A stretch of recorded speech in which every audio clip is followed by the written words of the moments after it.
Hello, everyone, and welcome.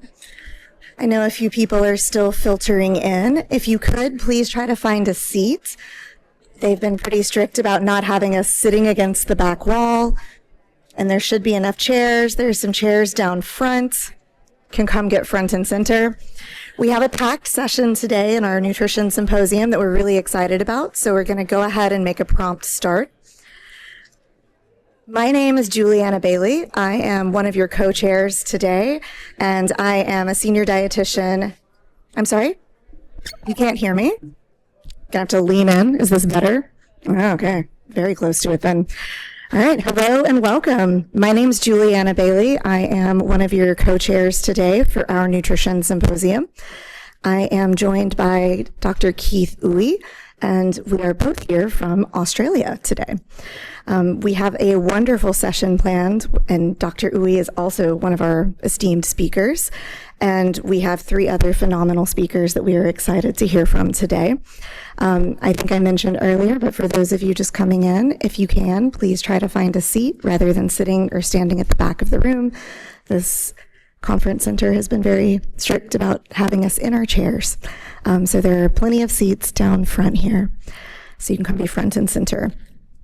You can use your app to put in questions at any time during the presentation, and we will have 5 minutes of questions for each speaker after the talks. You're welcome to also come down here and use the mics, and then we'll bring all the speakers up for a 15-minute panel discussion and Q&A at the end as well. So, without further ado, I'm going to introduce our first speaker, Dr. Senthil Sankaraman. He is a pediatric gastroenterologist at the Cleveland Clinic in Cleveland, Ohio. He completed a pediatric gastroenterology fellowship at the UH Rainbow Babies and Children's Hospital in Cleveland and later joined the faculty there. He was part of the multidisciplinary CF team and completed the Digest program sponsored by the CF Foundation. He joined the Cleveland Clinic in 2024 and currently serves as the Director of Advanced Pediatric Nutrition Support. He's completed 8 years in CF care and is passionate about all aspects of CF. Welcome, Senthil.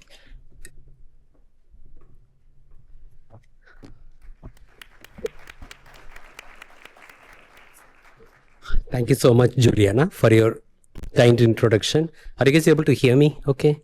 Yeah. Really excited to be here in front of all my Digest mentors. And also, I never had a room like this. It just the backdrop looks so amazing. So just a disclaimer, and this is my disclosure, but nothing to do with my presentation. So the objectives are, I'll start some basics about pancreas and pancreatic manifestations in CF. And then also the various pancreatic tests we have, the pros and cons of them. And then also I will then dive into fecal elastase, which is the one kind of like emerged as the best diagnostic tool we have currently. But what I'm trying to do is like just spark a lot of questions and discussions rather than kind of like giving more kind of foods for thought. And some of the slides may be a little basic for the seasoned clinicians here, but it's very important to recognize that even like when Dr. Anderson very first time described CF, it was the pancreatic manifestation. That's where the CF name came. And so basically pancreatic involvement it's part and parcel of CF manifestation. 85 to 90% can have severe pancreatic insufficiency, and the remaining people will have pancreatic sufficiency. And due to CFTR dysfunction, decreased production of enzymes and or bicarb can happen, resulting in a variety of manifestations. So here is the key. If the manifestation is very severe, then symptoms are very profound, including steatorrhea, the classic symptom, or any other GI symptoms. Most of them are vague, as you see. Altered intestinal transit. It could result in loose stools, or it could result in constipation and DOs, flatulence, abdominal pain or discomfort, bloating, things like that. Then we all know that the lipids are the ones which are predominantly affected in fat malabsorption due to pancreatic insufficiency, so results in weight loss as well as poor growth in children. And fat-soluble vitamin deficiencies are very classical, and in severe stages, we can get essential fatty acid deficiency. What is more challenging is the early stages. The early stages are very vague, non-specific symptoms. Oftentimes, we do forget about the calcium going out due to, like if someone has steatorrhea, fatty acids have really high avidity to bind the calcium, which over a period of time could result in oxalate stones and poor bone health. And then our wonderful dietitians, part of the CFT, know how to manage, monitor the enzymes, and kind of like it's a good teamwork we do with them, and reduce all these manifestations and complications. So again, people who are not familiar with the mutations can be divided into 5 or 6 categories. The first 3 are the ones with severe manifestations. Unlike pulmonary manifestations, the pancreatic manifestations, the phenotype goes with more severity or correlates more with the severity of CF.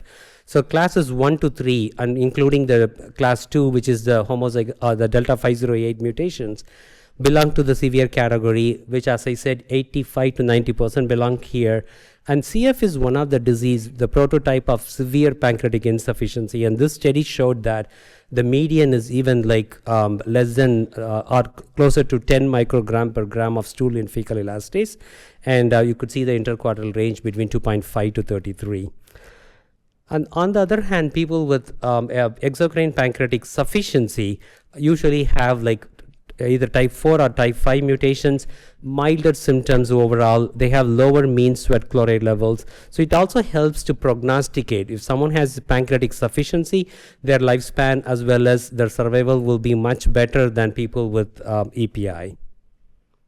So when does the damage start? So the EPI, the pancreatic damage starts in utero, and about 60% of kids are pancreatic insufficient at birth with your fecal elastase less than 100 or less than 200.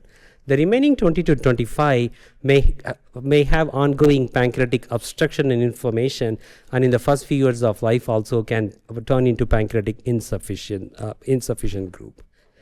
And here we have to note that pancreas is such a huge reserve, and when the output goes less than 5%, that's where the manifestations start appearing. Whereas on the other group, in the pancreatic sufficient group, those people are at increased risk of development of pancreatitis with the approximate prevalence between 10 to 15%, whereas people with pancreatic insufficiency almost always will never get, or less than, some studies have shown, less than 0.5% overall. So these are the list of pancreatic function tests. Originally, we kind of like started.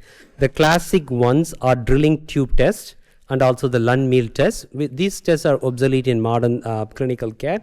You can imagine that having a big tube in our stomach and duodenum, then either give the hormones, CCK or pancreatin, which secrete the pancreatic enzymes and the bicarb. Then we can just, with the other tube in the port, we can pull that out and then we can evaluate. So basically, like it was historical, we have some data from it, but nowadays in modern practice, we don't use this. What sometimes we use is a modified drilling tube test, which is called endoscopy-based secretin stimulated pancreatic stim test. So that we do, but for CF patients, we don't tend to do this often, just given the risk of anesthesia, and also it's more confirmatory and it's not good for screening. So here what happens is with a intubation under anesthesia, we can also give them IV secretin, and we can take the pancreatic secretions, as I noted in the second and third figure, and we can collect and we can send to the lab for analysis. I probably will do like 1 to 2 per year for non-CF patients. In the last 8 years, I have not done even a single one for a CF patient. So since the original tests involved the collection of the enzymes in your test tube, the later tests were popularly referred to as tubeless tests. And among that, the first 3 the 72-hour fecal fat excretion, or CFA, that used to be the historical for a lot of the enzyme studies when the enzymes came into market. followed by fecal elastase is the most popular one we use nowadays. And then also chymotrypsin, lipase, and trypsin also tried, but their sensitivity and specificity were so low that they were not favored. And the other kids in the block are various researchers try to do blood tests or secretin enhanced MRI and breath tests, things like that. We can have more discussion about this just later, but they have more disadvantages than advantages in evaluating pancreatic function. So many of you, especially the senior people here, are very well versed with coefficient of fat absorption. I might have seen few in my career. We have to remember here, this is a test for fat malabsorption. It's not specific for pancreatic insufficiency. As I listed here, liver, advanced liver disease, or small bowel bacterial overgrowth, or any mucosal diseases could also impact the fat malabsorption here. So basically here is how much fat we are getting and how much we absorb and retain versus how much is excreted. So after 6 months of age, up to 93% we could observe in pancreatic sufficient people, and 7% can be excreted. In infants, they have much higher, about 15% they can excrete as well. So as you see here, this is a 5-day test with a set number of fat intake, which should be closely monitored by a registered dietitian, and 3 days involves stool testing. So it's cumbersome, it's unpleasant, and also, as I said, it's not specific. But unfortunately, this was considered as standard, and lot of studies were done comparing CFA with fecal elastase and other tests. So rather than gold standard, we can even comfortably say old standard. So coming to the fecal elastase, so fecal elastase just constitutes 6% of all the enzymes, and it gets 5 to 6 times concentrated in the GI tract. So during the transit, it binds avidly with the bile salts. So, and it's not degraded by bacteria or any other enzyme. So this is a property which we want to which helps us to evaluate as a surrogate for pancreatic function. And also studies have shown the daily variation is also overall low. Studies showing anywhere between 15 to 26, either day to day or even in the same day. If you do 2 samples, it comes closer to that number. And the biggest advantage is no special storage is needed. Some of in your places, your lab will still insist to refrigerate. I felt that it just smells, the poop smells more badly if it is not refrigerated, or they just say any poop sample should be refrigerated if it is not dropped right away.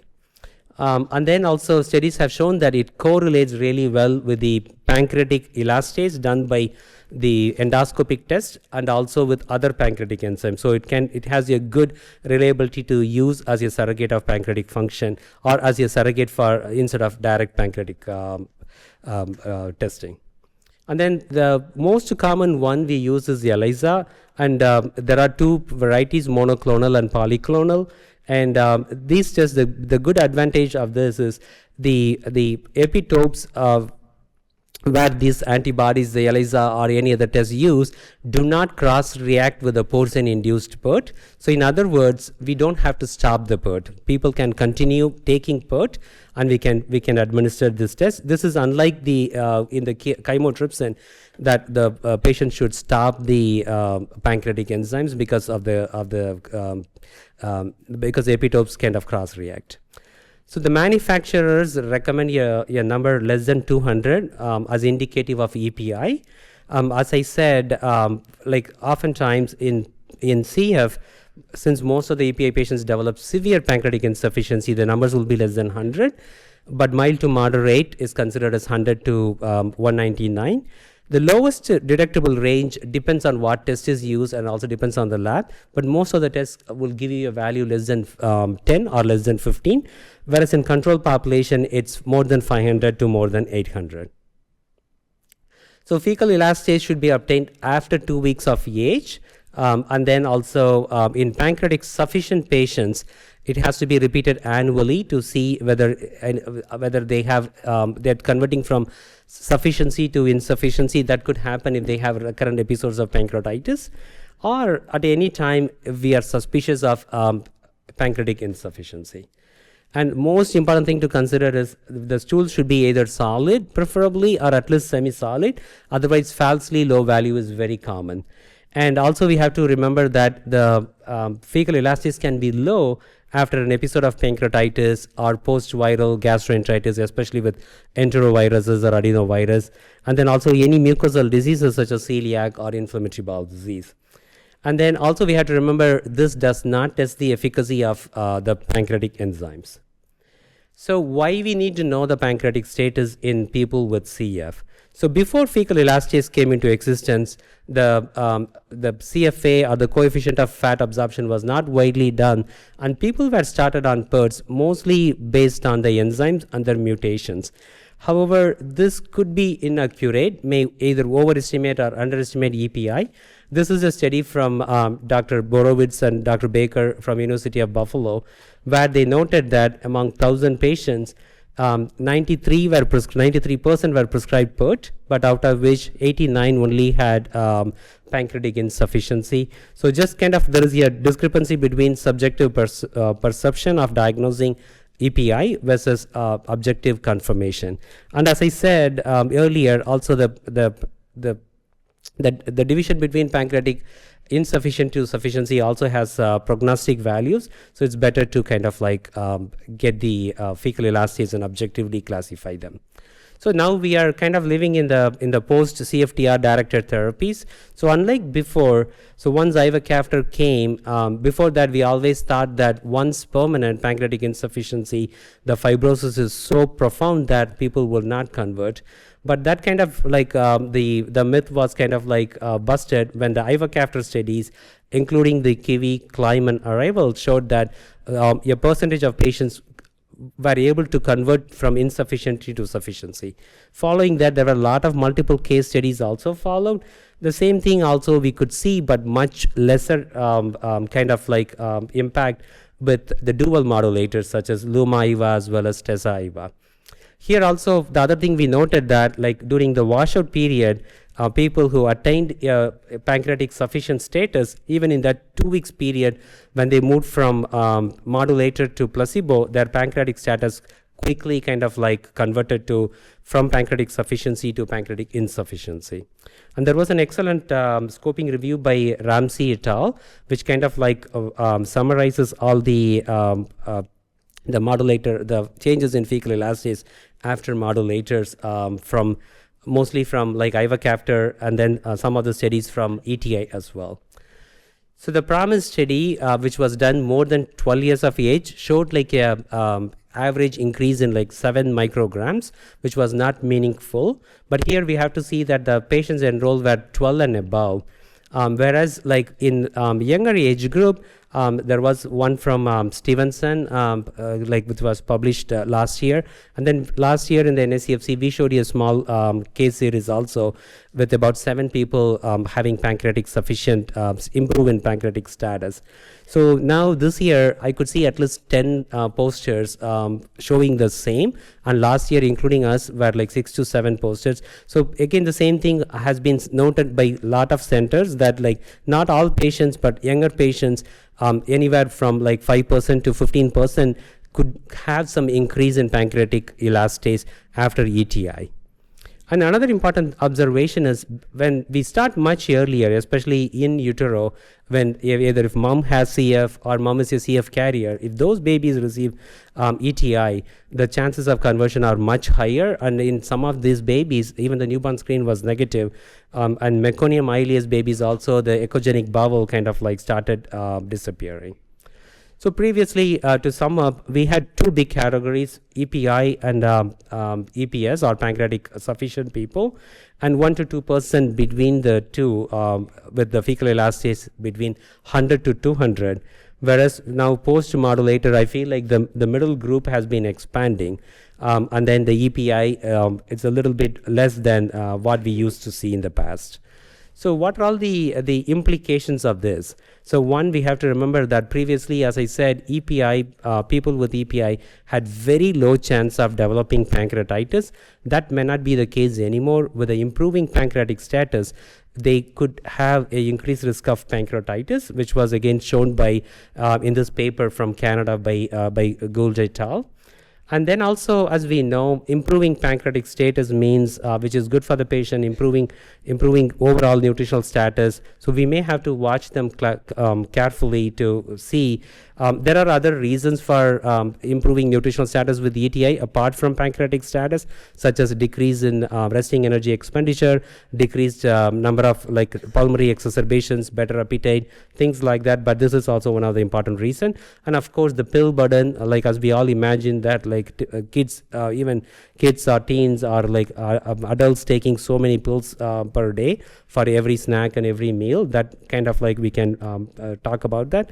And then changes in GI symptoms. I just put your query as a gastroenterologist. I never recommend or correlate GI symptoms with pancreatic status, but then it's one of the common myth people have, and for that just always it's better to know what is the pancreatic status when the GI symptoms change in patients. Always the question is, what is the ideal cutoff? This is discussion between me and my dietitian Terry Schindler. She always emphasizes on 100. I always emphasize on 200. I think both are correct in my mind. Again, if you look at the foundation guidelines, the CF Foundation as well as Canadian emphasize 200 with the enzymes, whereas European and Australian do not specify the role of PERT based on fecal elastase, but kind of emphasize less than 100. So just kind of want of time, I would skip that. If we need a highly sensitive screening test, I think 200 is the best cutoff. For example, in CF, we are CF clinicians. We know that the screening, the newborn screening is based on IRT and the mutations, which works really good. But then we use confirmation as sweat. But people may think that why can't we just sweat everyone, in the sense that it's just confirmatory test cannot be a screening test just for various reasons. For cost, it's complicated, and it's going to pick up a lot of false negative things like that. So for confirmation, I would go with 100, whereas for screening, 200 will be the best number, which has been again reiterated in a recent meta-analysis by this group, where they compared fecal elastase with CFA. And you could see that the sensitivity is 98% if you use 200, which comes down to 85%. But there is no big difference in the specificity if you use either cutoff. So overall, I think 200 is better than using 100. Some of the limitations in fecal elastase uses, that we all agree that how difficult it is to collect this tool, especially from teens and young adults. And false positives in loose water sample, that's kind of inevitable. We have to be cognizant about it. And as I said, it doesn't evaluate the efficacy of pancreatic enzymes. And there is lack of systematic research in the current time with the use of the modulators. Then conclusions and future directions, more prospective trials are needed. Until then, based on what we used to see in trials, it's a better idea to repeat the fecal elastase after 6 months of modulator. I'm not saying for all the patients, but with when we have higher suspicion for conversion from EPI to pancreatic status, to sufficient status. And then the other kids we still need more information, and they have more disadvantages than advantages, which during your questions I'm happy to take. And then some references. And then I'll take this moment to thank my digest mentors, and then I'll take questions. Thank you.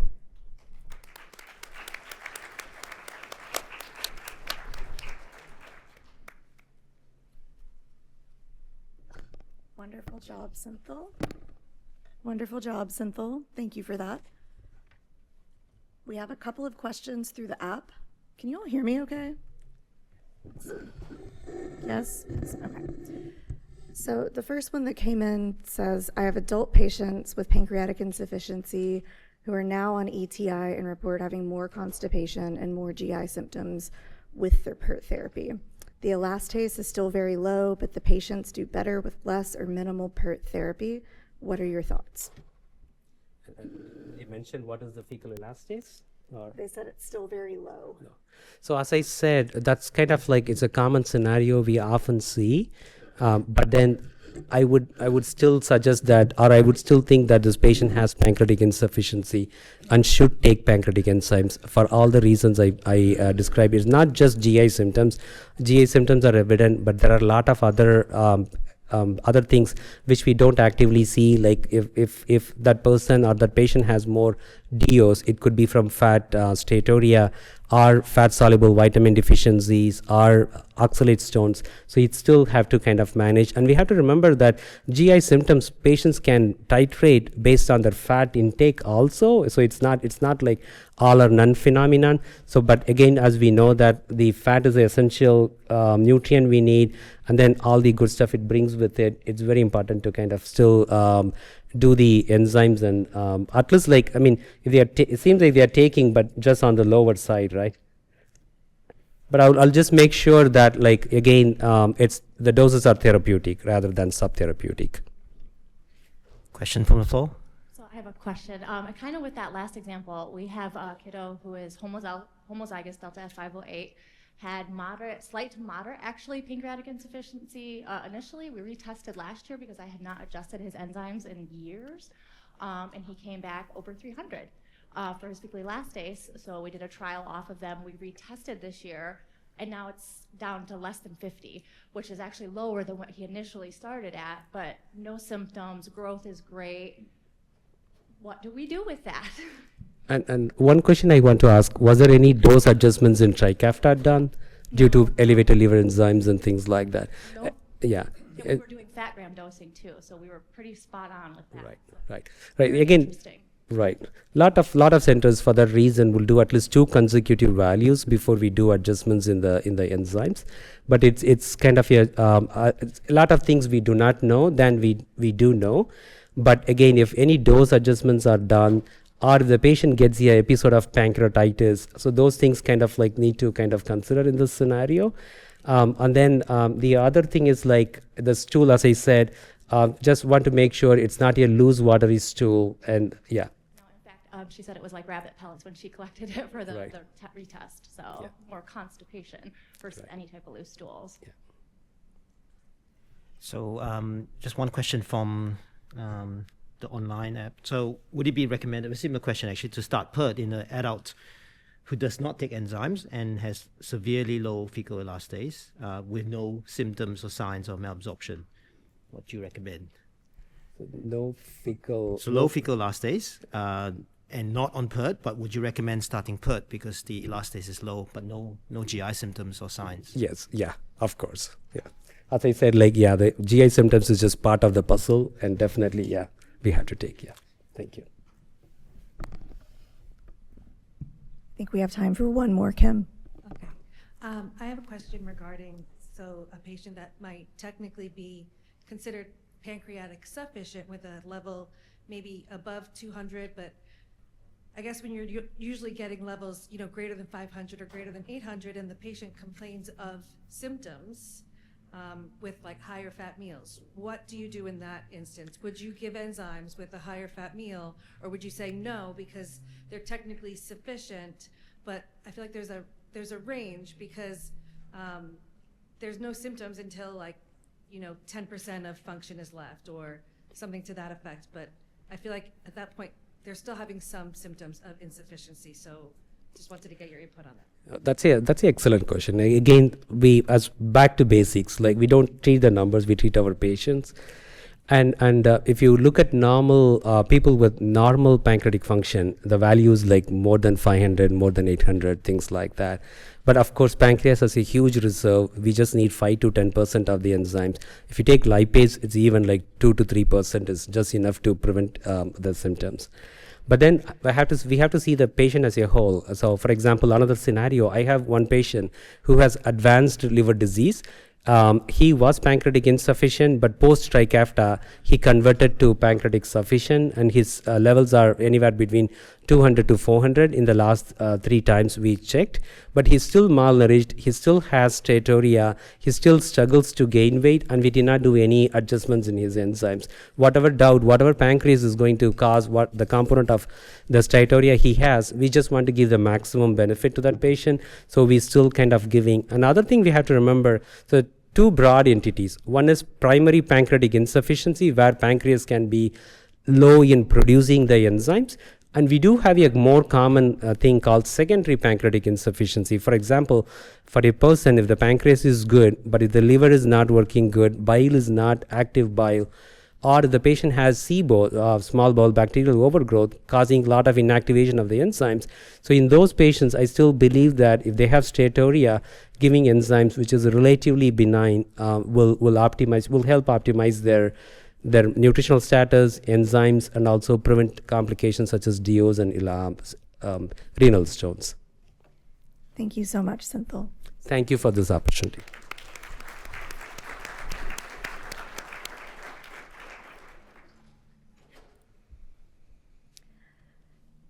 It is my great pleasure to introduce Dr. Keith Uwe. He is a professor at the Medicine of the University of New South Wales, and he is a consultant pediatric gastroenterologist at Sydney Children's Hospital in Australia. He's the co-director of the CF Clinic and director of the Cystic Fibrosis Gastroenterology and Pancreas Care Programs at Sydney Children's Hospital. He is internationally and nationally recognized as an expert in cystic fibrosis-related gastroenterology, pancreatology, nutrition, and childhood pediatric pancreatic diseases. Dr. Uwe has also developed a research program in gastrointestinal biomarkers of health, including the gut microbiome and inflammation. He has published over 150 journal articles, of which he is senior or first author in 50% of those publications, which is very impressive. And he has authored international textbook chapters on gastroenterology and CF pancreatology. He's secured over $4 million in international and national research funding, and he is listed in the world's top 2% of scientists for both 2003 and 2004 from Stanford Elsevier. So without further ado, I am very honored to bring Keith Uwe up to speak to us on the gut microbiome.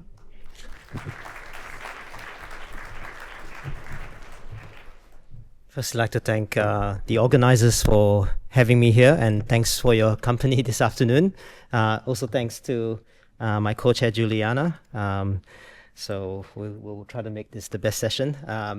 So I've been charged to talk about the CF, gut microbiome, and I'll try to cater for the newbies and also the seasoned audience that's here today. So these are my disclosures.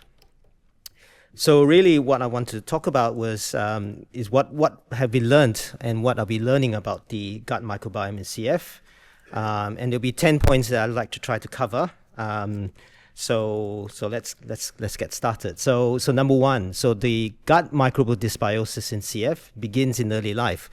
And the term dysbiosis is quite a loose term, and there's really a lot of contention, but essentially any alteration or changes in the gut microbiome.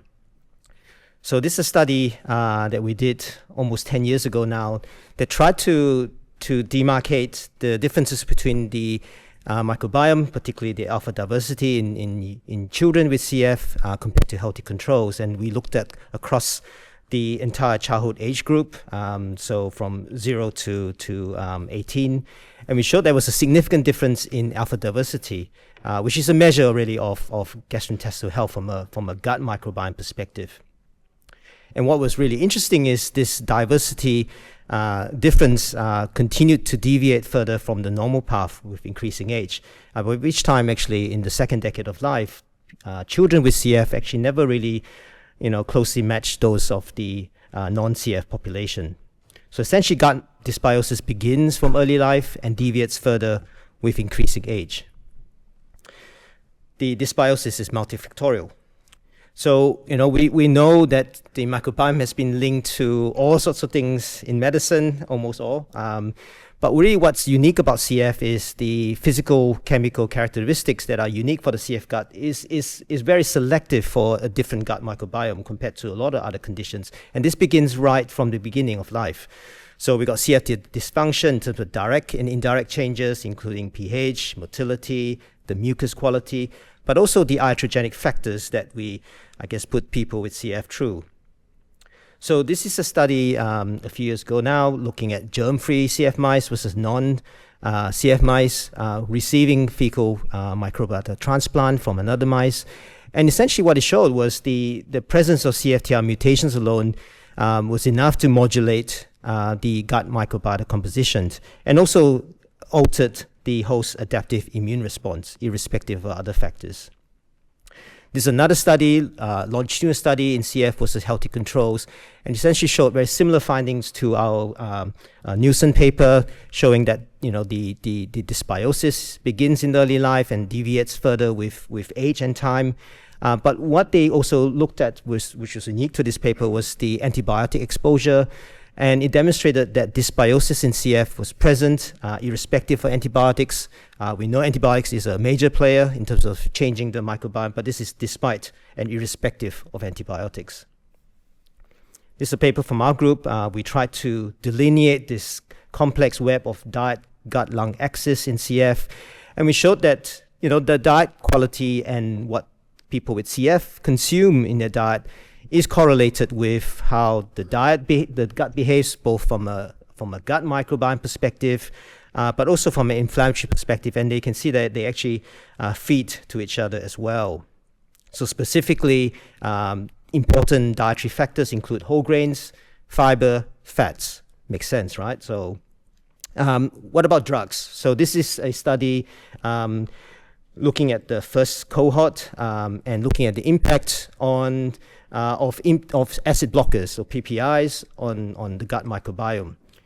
And what it showed quite clearly was the alpha diversity of children with CF who were persistent and occasional users of PPI had a significantly lower alpha diversity compared to non-users. So the third point is this gut microbial dysbiosis is associated with clinically relevant outcomes, which is obviously what we're interested in. Study from Hayden et al. Looking at the impact or potential association between gut dysbiosis with growth in CF. So the prospective study of infants demonstrating that infants with young children with CF who had normal length versus low length when controlled for diet and antibiotics had a significantly different gut microbial profile. This is a former PhD student of mine, Michael Coffey, who also demonstrated that there were correlations between anthropometric Z-scores and also lung function, FE1% it predicted, associated with different components of the gut microbiota, suggesting an association with growth and also lung function in CF. Number 4, it is pro-inflammatory. So pulling back to this paper, the diet gut lung axis paper, you can see that there's actually this intertwined web between inflammation as measured by calprotectin and the gut microbiome. What is really interesting, I just want to put some attention, is the negative correlations that we identified between stool calprotectin, which is a measure of inflammation in the gut, and the relative abundance of this bacterial called Akkermansia, which has been also of great interest in other fields of GI microbiome of studies, particularly inflammatory conditions. There was a negative correlation. So as in it was a protective bacteria potentially. This is a study which is the first study looking at impact of CFTR modulation on gut inflammation and gut microbiota, collaboration between Tanya Gonska in Toronto and my group in Sydney. So we looked at adults and children who had at least one gating mutation at that time on ivacaftor, and we found that there was again this correlation between inflammation and bacteria. But firstly, on ivacaftor, we saw a significant reduction in stool calprotectin, so reduction in intestinal inflammation, and there was a correlation association between calprotectin levels and this family of Enterobacteria, which we think generally is a pathogenic bacteria. So less levels of Enterobacteria, less intestinal inflammation. And interestingly, we saw this Akkermansia as well, where we saw a significant increase in Akkermansia following the commencement of ivacaftor therapy, and the high abundance of Akkermansia was associated with normal levels of M2PK in the stool, which is another biomarker of intestinal inflammation. So a lot of focus in the literature has been related to, what's the differences in the bacteria and the diversity. So very taxonomic based dysbiosis. But really, what I think we should start thinking about a bit more is, what they're doing functionally. What's the difference between the functional profile of the gut microbiome in CF versus non-CF. So one of the key functional things that most people have become very interested in the space of the gut microbiome is this thing called short-chain fatty acids, because it's actually a byproduct of microbiota metabolism of dietary fiber, which in the minority is excreted through the stools, but the majority actually absorb going through the intestinal epithelium, and then also going into the portosystemic circulation. So why is it important is because they're actually G protein coupled receptors for short-chain fatty acids that are scattered throughout the gut, but also throughout the rest of the body, which potentially, this is why it's of interest. It potentially confers potential benefits to the body. So for example, there are these G protein receptors in the lungs. They've been associated with reduction in inflammation in the pancreas, associated with increase in insulin secretion, and also reduction in lipolysis when it comes to adipose tissue. So of great interest in particularly CF when there's a multi-organ disease. So we've known from studies from Seattle and also from Sydney where the key short-chain fatty acid producing bacteria are reduced in CF, but there's been very limited studies to directly measure fecal short-chain fatty acids in children with CF and explore the interactions with inflammation and gut microbiota. So this poster, 585, is a bit of a plug for my postdoc extraordinaire, Dr. Josie Van Doss. So go visit her poster and find out a bit more.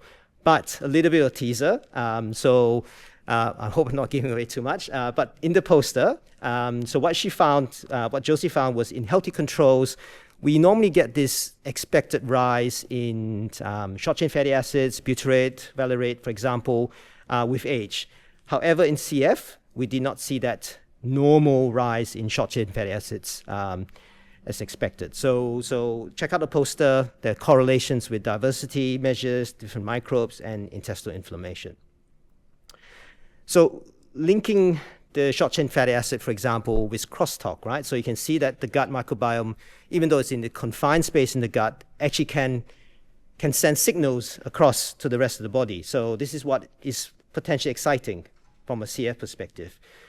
So back to this paper where we tried to make sense of this complex web of how what we eat influences the gut, which then also talks to the airways and then impacts on the humans, particularly in children, with regards to growth.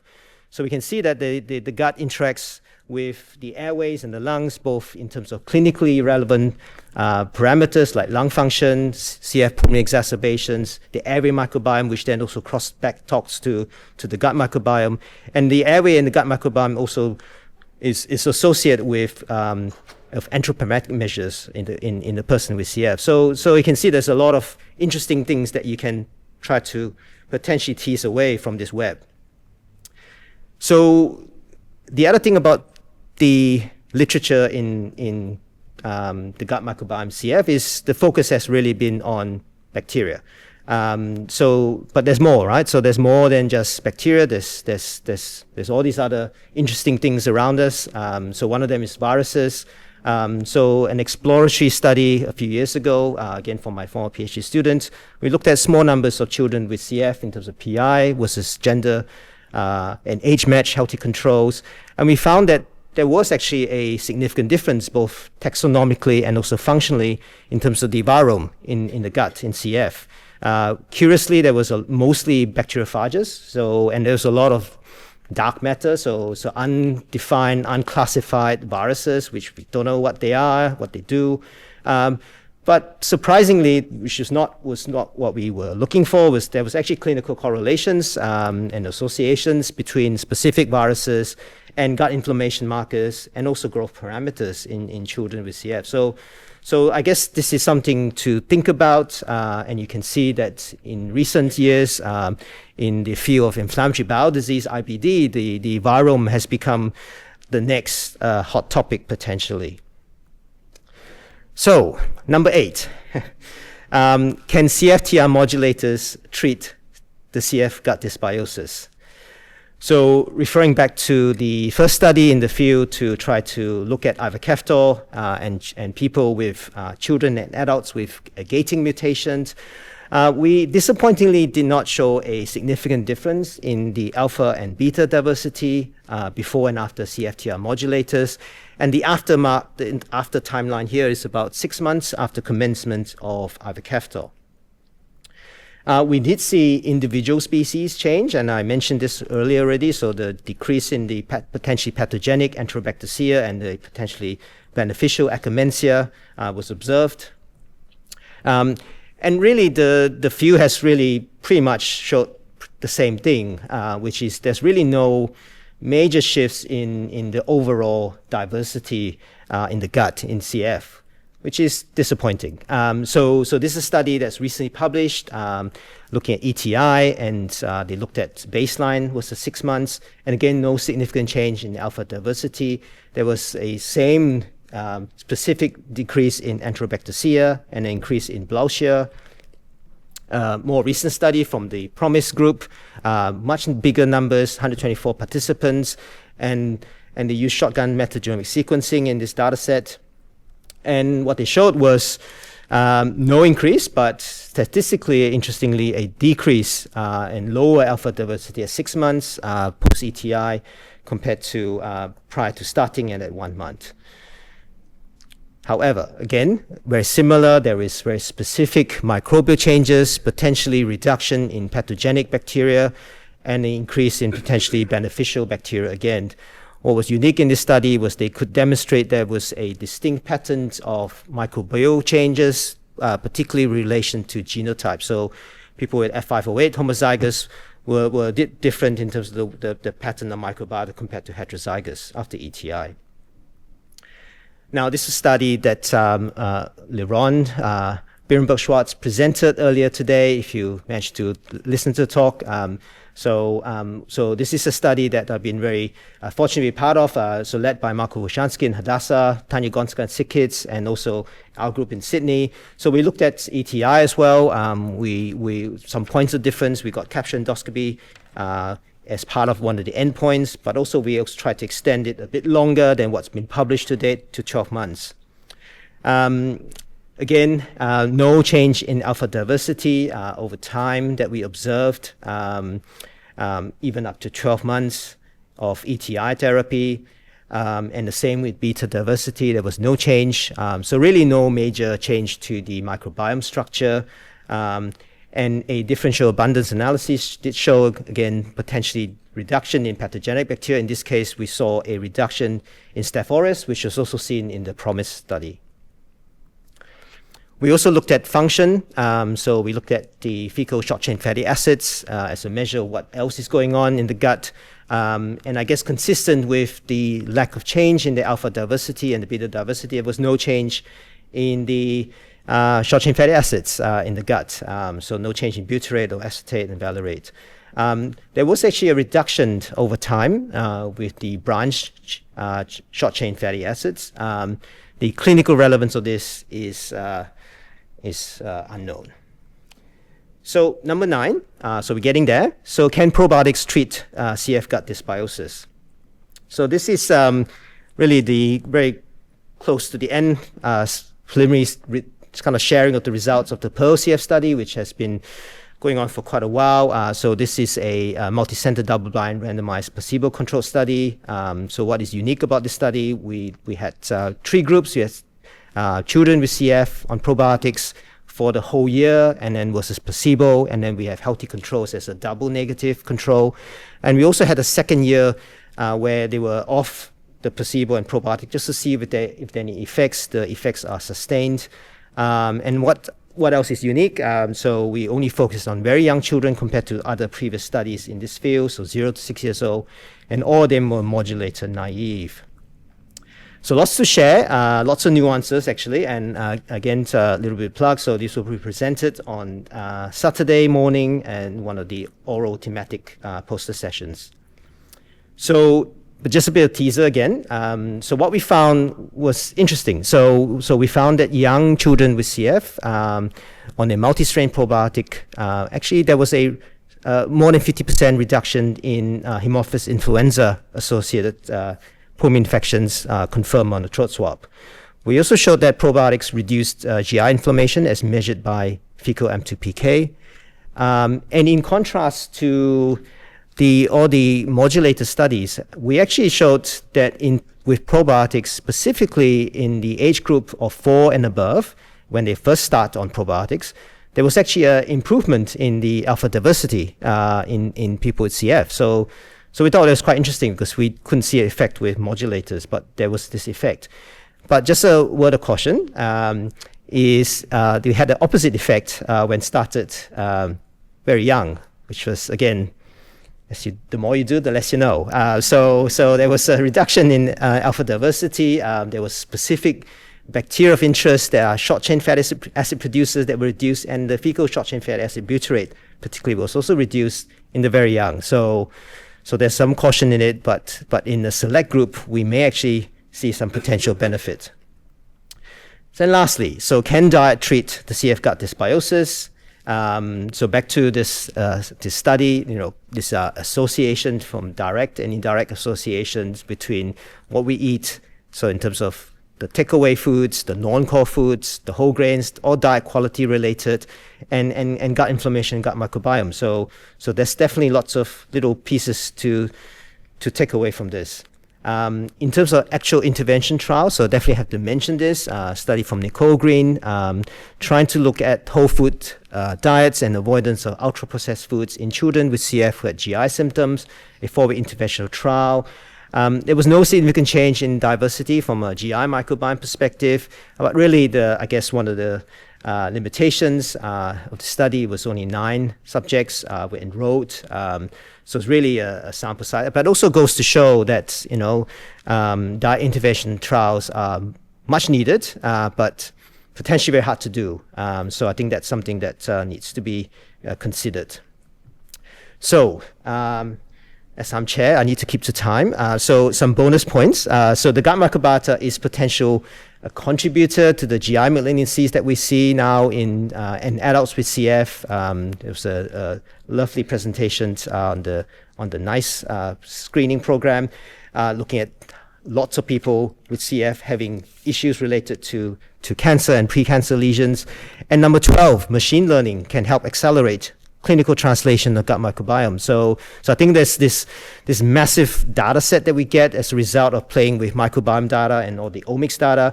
So a little plug to my other postdoc who's here, Upala, who's going to do an oral presentation on Thursday, looking at an artificial intelligence machine learning model, integrating microbiome and omics to try to predict clinical phenotypes and outcomes in children with CF. So thank you very much.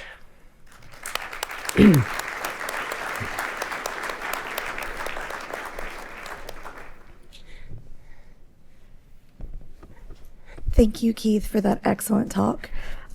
We have one question that's come in through the app. For the multi-strain probiotic used in the Pearl study, was there a specific bacteria species you could comment on that were in this probiotic? The struggle is the variable types and strengths of the probiotics. Yeah, so it's a good question. So when I designed the Pearl CF study, it was actually a long time ago. So at that time, we still had very minimal information on what's available, what's best, etc. So the approach we took for the Pearl CF study was to take a multi-strain probiotic, so predominantly lactobacillus and some bifidobacterium, and very high dose. So much higher doses than you get from the shelves. So super high dose. I went for a shotgun approach. I would probably do that differently in 2025, but it is done. Yeah. Hi, great talk. Thank you so much. I'm Oriana Vanegas, University of Utah. Then what are your thoughts about fecal transplant to treat that dysbias? So like all things, there's probably a role for fecal transplant, right? So not just in CF, but outside CF. So I guess the first comment would be, Clostridium difficile. I think if you have, there's very good data that you need wholesale change of the microbiome when it comes to C. diff disease. So I guess if you got a person with CF who had very difficult or very sick C. diff, that's something that one could consider. But in the context of everyday CF persons, I'm not sure I'm comfortable making any comments about recommending FMT, mainly because, you know, the DAS for other conditions are not as strong as well, right? So that's number one. Number two, the environment in CF is still abnormal. So I think that is also part of the problem, whereas, you know, like C. diff, you can change the environment with this wholesale change, and then the gut is otherwise okay, right? Whereas you still have CFTR dysfunction. So I'll be very nervous to recommend beyond that. Yeah. Thank you. Yeah. Alie? Hi, Keith. Alie from University of Iowa. Wonderful talk. I'm a little bit surprised by the impact of the CFTR modulators, that it just didn't have really any effect on the CF microbiome, because as you said in your talk, and we know that the CF gut microbiome is very much dependent on the CFTR function. It's been shown very well in the studies, and yet, you know, the studies that you have shown, it has not shown any effect with the ivacaftor. So do you think that's just because of is a power issue? Is the heterogeneity? Is the pancreas function? Is the diet? I mean, what do you think is playing a role that we're not seeing any impact? Yeah, so I think, I guess as more studies come, right, so there'll be, you know, like the RECOVER study going to look at, I think, at 24 months. So is this a duration issue, not long enough? Because we know that there is a time lag in terms of changing the microbiome. So I think it highlights the complexity of the gut microbiome. I think some of it really is, if not a lot of it, is really, I think the microbiome is we know from even in just the general population, there is a period where you can potentially modulate the microbiome, and once it's set, it's very hard to then change. So I think that's probably one major factor. So even though the CFTR bit is improved, albeit not completely, arguably, the microbiome is already kind of set, right? So it's set its own ecosystem, and then it's very hard to change. So I think that's one of it. And then you can, as you mentioned very clearly, right? There's also multiple factors, very hard to control. Like a lot of studies try to control for diet and antibiotics, and it's very hard. I think it's multifactorial, but I think the main reason is it's set. It's quite hard to change. So I think the diet intervention studies will be very useful to try to see whether how rockable it is with diet change, but needs to be a proper diet change, I suspect. Yeah. Thank you so much. Yeah. Thank you so Okay, much. thank you.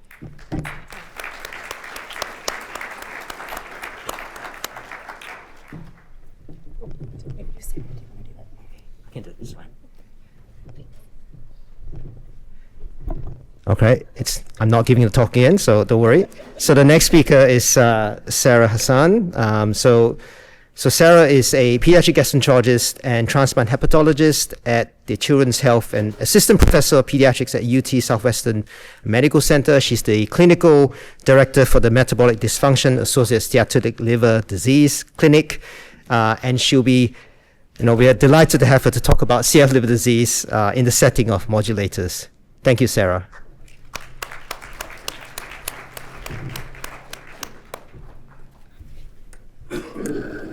Thank you so much for having me. I have the very difficult but really nice task to follow up after Dr. Heath and Dr. Senthil, so this is great.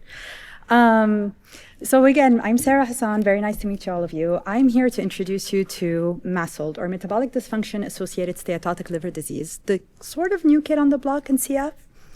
I have no disclosures that are relevant to this presentation. And really the goal of this talk is to define the scope of MASLD and relevance in cystic fibrosis, review current management strategies, understand mechanism of action of incretin-based therapies, and recognize challenges and pitfalls. Oh no! You missed my jokes. It's okay. All right, so to take a step back, let's really talk about obesity.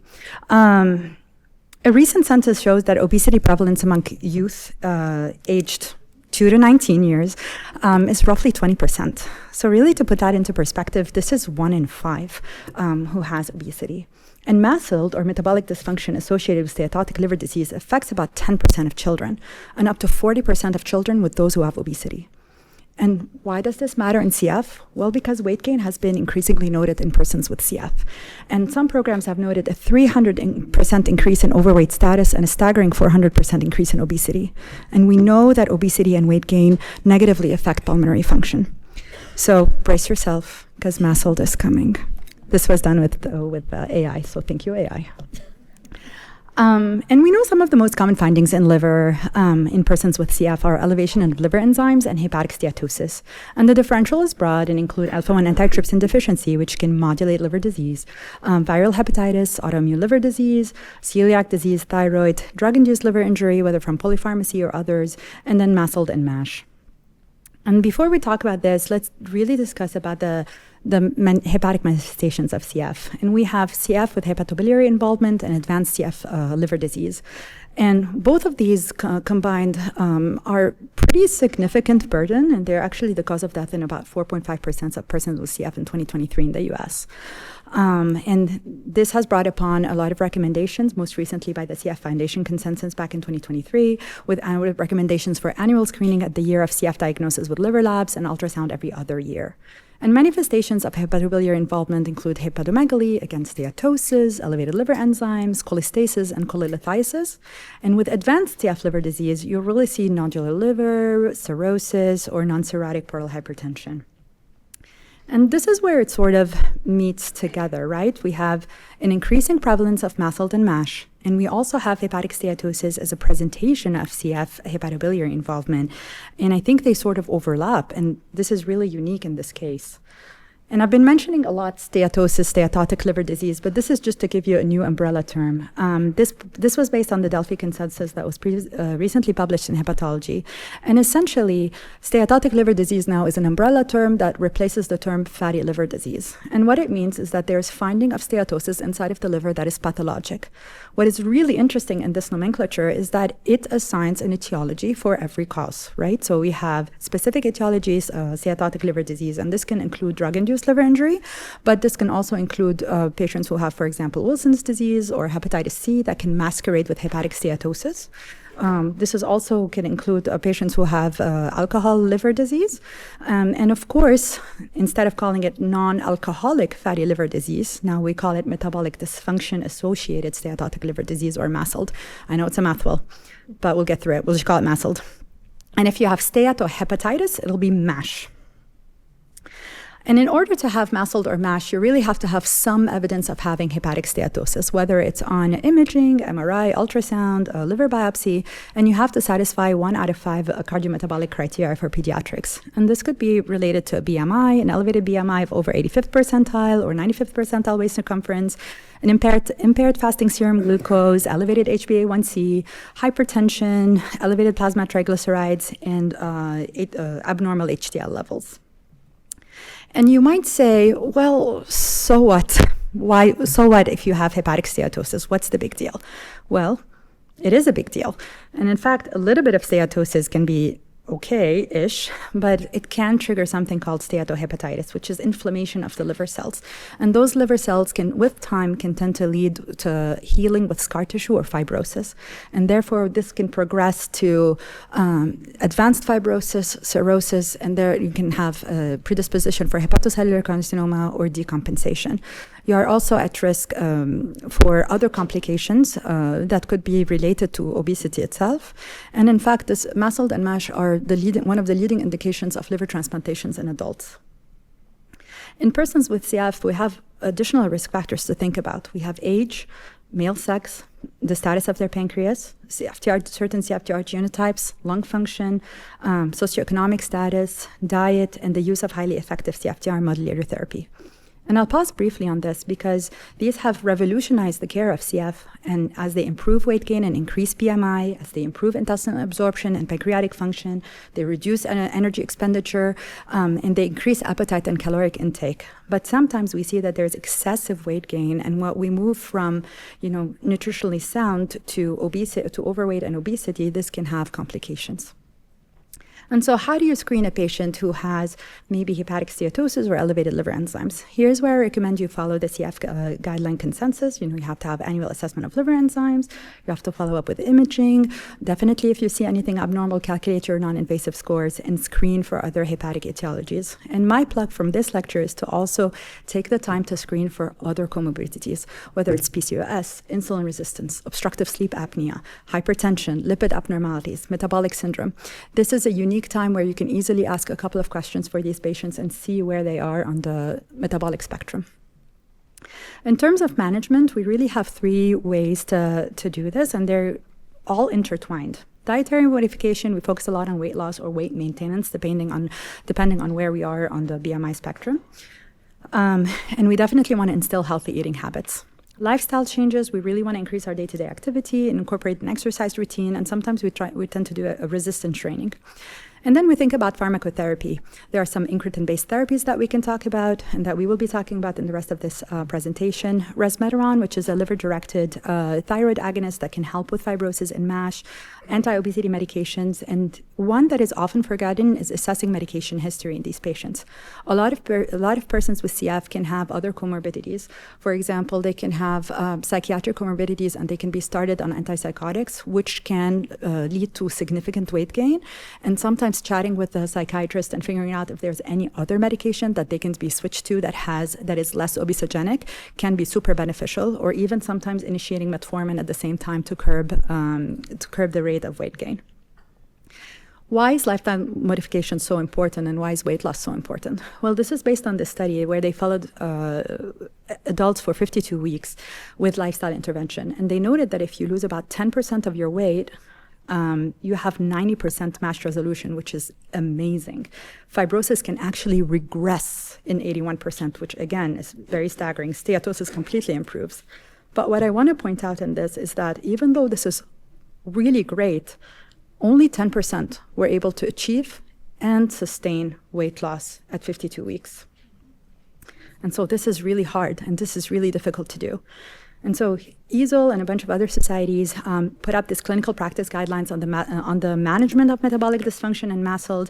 And what they recommend, if we go from left to right, is that you qualify whether they have MASLD with overweight or obesity, so BMI above 85th percentile or above 95th percentile for class 1, or MASLD with class 2 or class 3 obesity. Class 2 is a BMI of between 120th to 140th percentile, 139th percentile, or in class 3 obesity of a BMI of the above 140th percentile of the 95th percentile. And in these patients, you really have to individualize care and identify goals for weight loss and see if they would benefit from a 7 to 10% for MASH reduction and fibrosis reduction if this is the goal, but also consider incretin-based therapies. This is in conjunction to diet, physical activity, and a really multidisciplinary team to really help the patient achieve this. Now, I've been talking a lot about incretins, so it's time to introduce them. So these what are incretins? These are hormones that are released from the small intestines after meal ingestion. And the mechanism of action is that they lower the blood glucose by inducing insulin secretion and reducing glucagon secretion. They delay gastric emptying. This is really important, especially when we think about what's going on in persons with CF and what medications they're on. They work by suppressing appetite. And we don't really know why there are certain incretins in patients who have obesity. What if they are making less, if they become resistant to it, it's really not clear. But synthetic incretins, such as synthetic GLP-1 or glucagon-like peptide-1 receptor agonists, which is just a longer-acting version with a prolonged half-life, they improve glycemic control and they aid in weight loss. And this was a study from the STEP teens that was published in the New England Journal of Medicine about the once-weekly use of semaglutides in adolescents with obesity. It's a phase 3 randomized placebo-controlled trial, and they enrolled roughly 200 adolescents who had an elevated BMI and one weight-related coexisting condition. And they randomly assigned them to a group that received placebo and to a group that received semaglutide. Both groups, and I have to emphasize this, both groups received lifestyle intervention, and they followed them for 68 weeks. And what they noted is in that the semaglutide group, there was a 16% mean BMI weight loss at week 68. 73% achieved 5% weight loss, and about 40% achieved 20% weight loss. This is amazing. In the placebo group, however, there was actually modest weight gain So despite the fact that they both received dietary and lifestyle modification, there was a little bit of weight gain, which further underscores the fact that sometimes it's really difficult to achieve and maintain weight loss in certain patients. Semaglutide also resulted in improvements in triglycerides and waist circumference and total cholesterol. It's really exciting as a hepatologist to say that there was a semaglutide received FDA approval for MASH recently for those who are 18 years and above. There are a bunch of adverse effects that I think everybody should be monitoring for. And briefly to mention them, it's diarrhea, constipation, abdominal pain, etc. Tirzepatide, on the other hand, this is a dual agonist.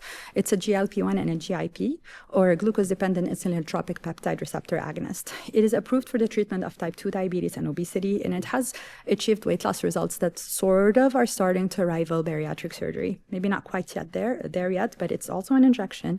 And it has a lot of promise for the treatment of MASLD and MASH. This study that was published again in the New England Journal of Medicine found that there was an absolute reduction in liver fat content of 8.1%. There is right now an explosion of therapies that are going on. There are multiple phase 2, phase 3 trials that are incredibly promising, but these are the two that I'm really keeping my eyes on. One of them is oral semaglutide. So both previous ones that I mentioned are weekly injections, which, as you can imagine, are costly, can be painful, very difficult to manufacture, etc. But oral semaglutide is a GLP-1 receptor agonist that's right now approved for type 2 diabetes, and it also promotes weight loss and is a potential therapeutic candidate for MASH. Orforglipron is a once-daily non-peptide oral GLP-1 that's under investigation for obesity and metabolic liver disease. So the future is kind of bright. This is good. And finally, after discussing all of these, what about patients with CF? When are patients with CF going to have access to these therapies? And this was a study that was done back in UT Southwestern fairly recently in 2025. And they had 11 persons with CF, 3 males, 8 females. The age range was 24 to 47 with a BMI range of 25 to 43. And they all received GLP-1s, semaglutide, or just a GLP-1 RA, and tirzepatide, a dual agonist. The duration was fairly variable, 1 to 50 months. And the dose, this is what I found really interesting, it's lower than the recommended maintenance dose, which tells us that we can really potentially individualize therapy for these patients. Was it successful? I would say so. There was weight loss. The median change in weight was about 7.2 kilos, and there was a change in the BMI. The pulmonary function improved, and persons with CF who had diabetes all reduced their insulin quantity with a mean of 31.5% decrease in total daily insulin dose. Looking at this case series, what I thought was really interesting is their unique patient characteristics. Ideally, when I think about a patient who would be a candidate for GLP-1 RAs, I would probably think that maybe they need to be pancreatic sufficient. And in this case, 8 persons with CF had pancreatic insufficiency and were on PERT. They had diabetes patients. They had 2 patients who had lung transplant. And it's really interesting when you think about how the absorption is affected. These patients are likely on, steroids or some sort of immunomodulators or et cetera. So really cool. What are some challenges that accompany this? Well, first of all, chronicity. We really don't know how long we're going to be giving these medications for. They're fairly new, and it's unclear. Dosage. Do we keep you on the same dose forever? Do we back up? Do we decrease? Do we tailor it? Can we tailor it? I think I think these are all questions that are really fair, that are really interesting to answer. It's very costly. Insurance doesn't always cover it. There's frequent shortages due to high demand. There are a lot of adverse events and side effects that need to be monitored specifically for specific patient populations like persons with CF. And there's a lack of long-term outcomes. And for specific challenges for persons with CF, I don't think we know about safety with CFTR modulators yet. I don't think we can extrapolate a lot of data for pancreatic sufficiency status. Anytime that there is rapid weight loss, you have an increased risk to form gallstones or cholelithiasis. And so in persons with CF, this risk is already present. So what does that mean? Do we need to monitor you differently? Do we need to check your ultrasounds more differently? How do we check this? There's always a risk for CF-HBI decompensation, so select your patients appropriately. And then check for other CF comorbidities. And of course, in terms of a nutrition perspective, what about frailty? What about sarcopenia? What about malnutrition? And so future directions, I think we have to focus a lot on answering these questions. One, from an equity perspective, if these incretin-based therapies or hormone-based therapies are very helpful for everybody. And if this is happening in patients with CF, we should have access to them. And my take-home messages are obesity and metabolic dysfunction aren't the rise. MASLD is coming if it's not already here. You can screen with ultrasound or other imaging techniques like MRI, liver labs, and you have to verify cardiometabolic criteria. Nutrition is key. Sometimes it's not enough because sometimes you need a little bit more support. MASLD can progress to MASH and weight loss can reverse it. Only one study, actually, I just found out today there's another study, so 2 studies in adults for GLP-1 RA, and we really want more. Thank you so much. I welcome your questions.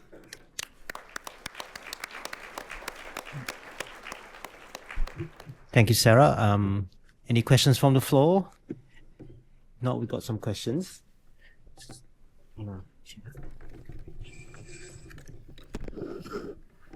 These chairs were not made for short people.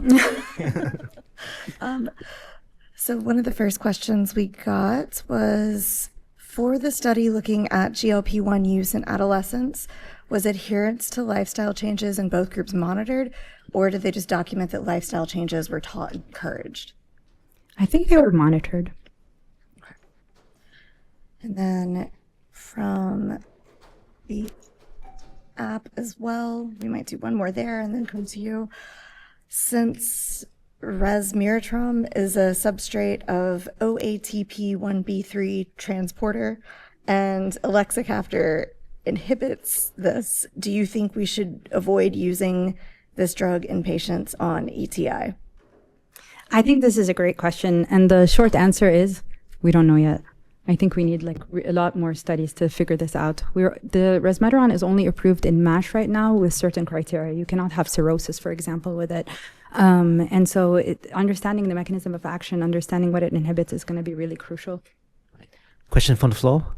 Yeah, and maybe this is going to be, we don't know, Yes. but I want just to pick your brain or Yeah. anybody here. We know that patients with CF, they have this increased risk of cancer, and now we are seeing this like a more frequent because they are, living longer. And now that controversy with the GPL1, that some data say could be protective for some cancers induced by obesity, or, predisposed by, in contrast of, for example, thyroid cancer. It's like no 100%, but I would like to know your thoughts about it, or if somebody here has some specific. Thank you. That's a great question. I would start out by saying that GLP-1s are contraindicated in patients who have medullary thyroid carcinoma and in patients who have MEN2.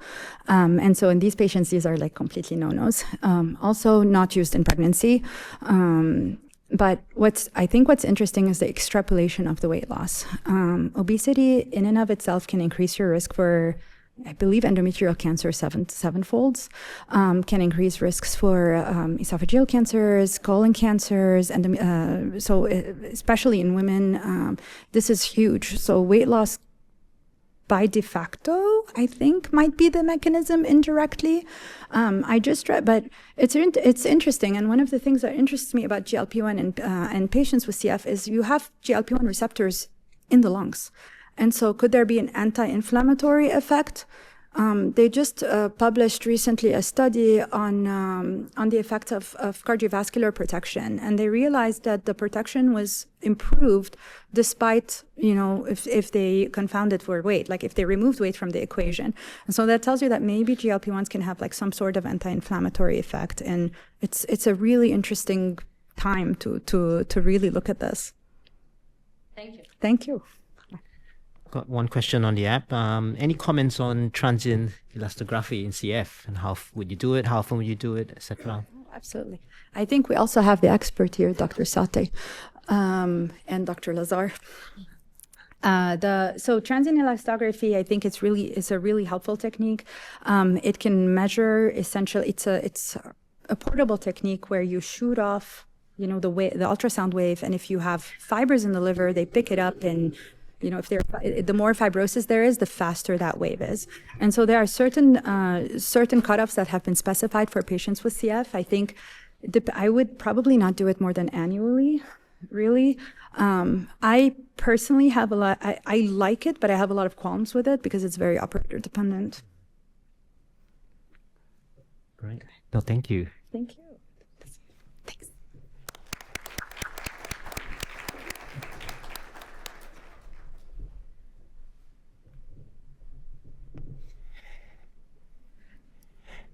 Thank you again, Sarah. So the next speaker, it's a pleasure to introduce Tamara Katz. So Tamara Katz is a senior CF dietitian based at Sydney Children's Hospital in Australia, which manages over 200 children from across Sydney and New South Wales. Her research interest includes a personalized approach for nutrition and in terms of assessment and interventions in CF, as well as diet modulation of the microbiome in CF. So it's a great pleasure to have you, Tamara. Thank you.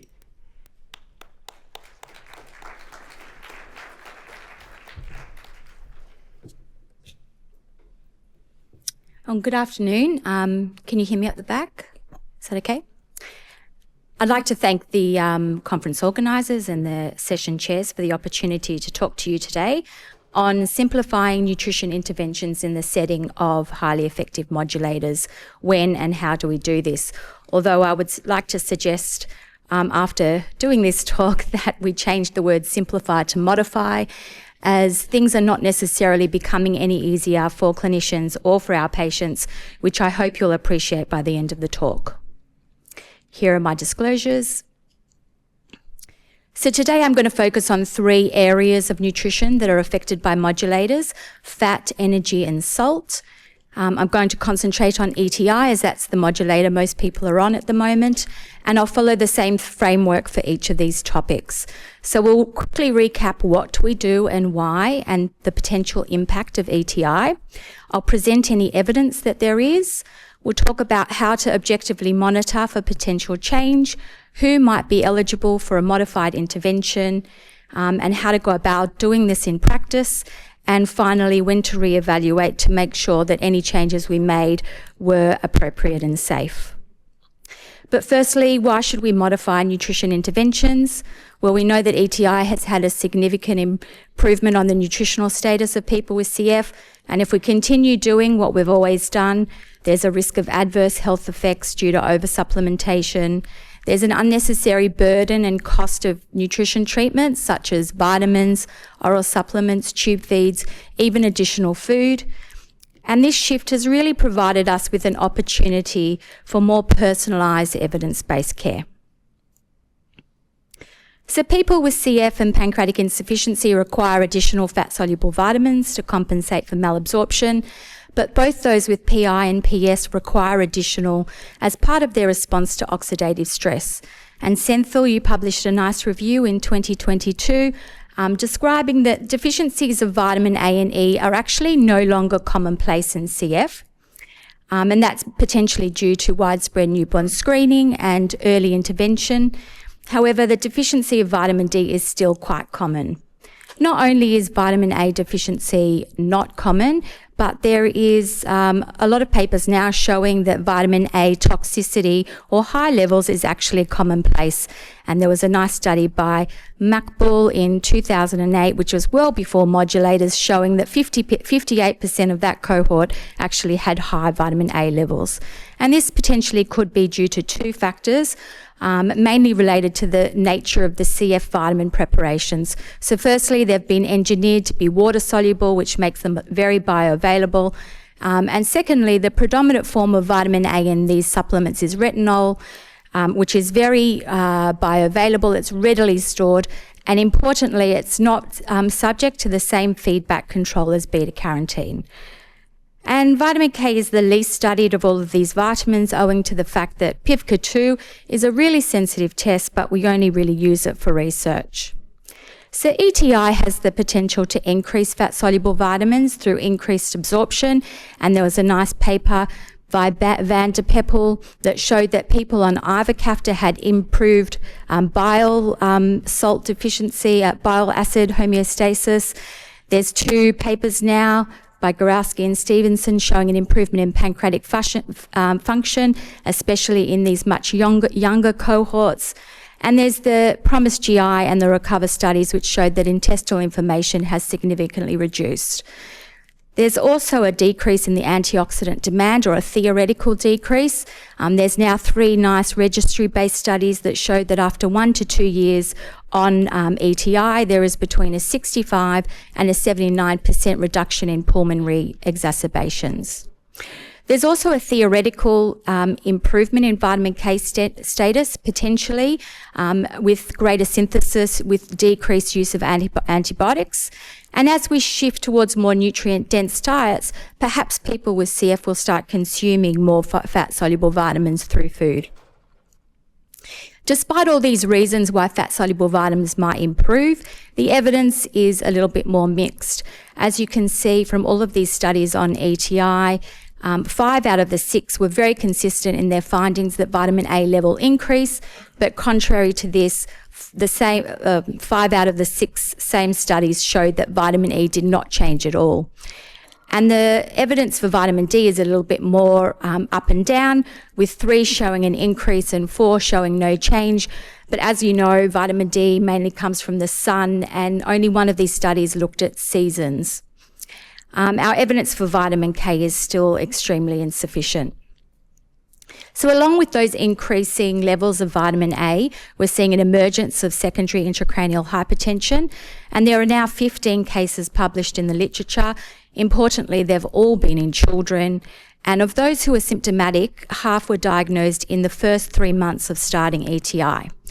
Unfortunately, supplementation doses were only available in 2 of these patients. 1 was excessively high, and vitamin A levels were available in 10 of these at the time of diagnosis, with only 1 showing a mild elevation. 8 people went on to have their levels tested sometime after diagnosis, and you can see that only 4 of these were high, and that is why we can't rule out that ETI might actually have a direct effect on SIH. So currently we monitor fat-soluble vitamins annually. We also should check it 3 months after any change in dosing. However, given what we know now about vitamin A, it would be prudent to test vitamin A on just before starting ETI, and again 1 to 3 months afterwards. So if we look at this risk-based approach, we can consider maybe some factors that might be associated with a low risk of hypervitaminosis. Potentially, they might be the patients who have got concerns over compliance with ETI or PERT or vitamin therapy. They may have liver disease or a bowel resection. And on the flip side, potentially those who might be at risk of high levels could be those with good compliance of ETI and PERT, together with either being pancreatic sufficient with improved respiratory health, or potentially pancreatic insufficient with evidence of recovered pancreatic function and stable respiratory health. But it should also include those who are on high-dose vitamin A, or those who have vitamin A near the upper limit. So in all of these cases, I would actually suggest stopping fat-soluble vitamin levels. However, if somebody's on high-dose vitamin A and you feel that they still have a need for vitamin A, I think it would be important to switch them to beta-carotene instead, which is a lot safer. And if their level is towards the upper limit of normal, but you feel like they still need other fat-soluble vitamins, then it might be that you need to move to single vitamin supplementation. Ongoing monitoring and reassessment is important, especially if there's a change in compliance with ETI or PERT, if there's a change, especially a worsening of their clinical status, if there's evidence that their pancreatic recovery is not sustained, and of course if there is any symptoms of SIH that emerge, such as headache, nausea, vomiting, and visual disturbances. So moving on to diet. So resting energy expenditure is the largest component to our total daily energy needs, and we know that this is elevated in people with CF by about 5 to 20%, largely due to pulmonary inflammation and infection and increased work of breathing. There is also some evidence to show that it's higher in those who are pancreatic insufficient than pancreatic sufficient, even when controlling for pulmonary function. And ETI has the potential to reduce both energy requirements through reducing the resting energy expenditure and reducing energy loss through malabsorption, and we've discussed the reasons why. However, there are only 2 studies at the moment that have looked at resting energy expenditure on a modulator. So the first one's only published in abstract form, and it shows that in 26 people on 18 weeks on ETI, they had a decrease in their REE by 13%. And the second study is by Virginia Stallings' group, who showed that 23 people who were on ivacaftor for 12 weeks had a reduction in their REE by 5.5%, which is a little bit more modest, but as you can see, their starting point was a lot lower as well. There are also these 5 studies which have looked at change in BMI alongside change in energy intake, and you can see that they all show that while BMI significantly increases, in actual fact energy intake either doesn't change at all or it decreases, which further supports this notion that modulators reduce resting energy expenditure. So the best way to measure REE in clinical practice is indirect calorimetry. Of course, we don't do this, it's quite labour intensive, and we know that our energy prediction equations are quite inaccurate. So the adequacy of energy prescription has largely been determined by whether someone is meeting established BMI targets or not. These targets are now nearly 20 years old, and Virginia Stallings in 2008 published a paper looking at the 2005 US data, very nicely showing that if you had better lung function on the 80th percentile or higher, then your BMI was likely to be at or above the 50th percentile. If we fast forward to today and we consider the same cut point of the 80th percentile, you can see that everybody falls well above that range, irrespective of age, gender, or BMI. In fact, the same is true for the 90th percentile as well. Potentially, if we start looking at the 100th percentile, you can see that potentially the BMI in the 50th percentile confers some benefit, although the slope between, say, the 27th and the 50th it's quite flat. So the question is, if we continue to use a target of a BMI at or above the 50th percentile for everyone who's on ETI, will we continue to drive high energy intake and contribute to overnutrition without significant benefit in pulmonary outcomes? So if we consider that our risk-based model again, those who are at low risk of overnutrition are potentially those who have unstable lung function or unstable health, or maybe, I'm just throwing it out there, maybe a BMI less than the 25th percentile, or they already have a BMI that's effortlessly decreasing. And if we consider those who are over risk of nutrition, maybe these are the ones with more stable health, together with a BMI that's above the 25th percentile, with a weight that's already increasing in velocity, or they have a BMI that's already in the overweight range. I think it's important to identify these high risk of overnutrition patients and to try and counsel them before starting ETI, because we've seen that weight gain can happen very rapidly, and so it's good to have more of a proactive approach. Energy reduction should be done gradually. We've spoken about the importance of protein to avoid sarcopenia today, so it is important just to make sure that people are getting enough protein in for lean mass. And we might begin with those elements of nutrition that are a little bit more arduous and time-consuming and costly by reducing tube feeds first, then oral nutrition support, and then maybe, if needed, the high-energy dietary components. It's important to reassess patients once again if things change. So if there's weight loss, suboptimal weight gain, if there's a change in compliance with ETI, if there's a change in clinical status, perhaps if they go into a more energy-demanding life stage, such as puberty or pregnancy, or if there's a change in exercise levels. So finishing up with salt. We know that people with CF lose 2 to 4 times more chloride in their sweat than healthy controls. And in 2013, Scarati-Manzoni did a nice systematic review of all cases that presented with electrolyte abnormalities. And out of the 262 cases, 75% of those were in children less than 2.5 years of age. And the factors most commonly associated with presentation included dehydration, heat exposure, vomiting, failure to thrive, increased body temperature, excessive sweating, and chest infections. However, it's really important to note that these factors were far more common with a subacute versus a chronic presentation, aside from the fact that 50% of those who had chronic sodium depletion also had failure to thrive. And this really underpins the fact that objective measures of sodium status are really important. And the high-risk nature of this young group is reflected in the fact that there are prescriptive sodium requirements for infants. However, the same is not true for children and adults. And the Australian guidelines are the only one who have prescriptive guidelines here, but importantly, they are graded as a level D, which means the evidence behind them is actually quite poor. And if you can see the upper end of that range, there is 6,000 milligrams a day for adolescents and adults. And putting this into context, the WHO recommendation suggests that adults should not consume any more than 2,000 milligrams of sodium a day. And the current mean global intake is actually more than double this at 4,300 milligrams.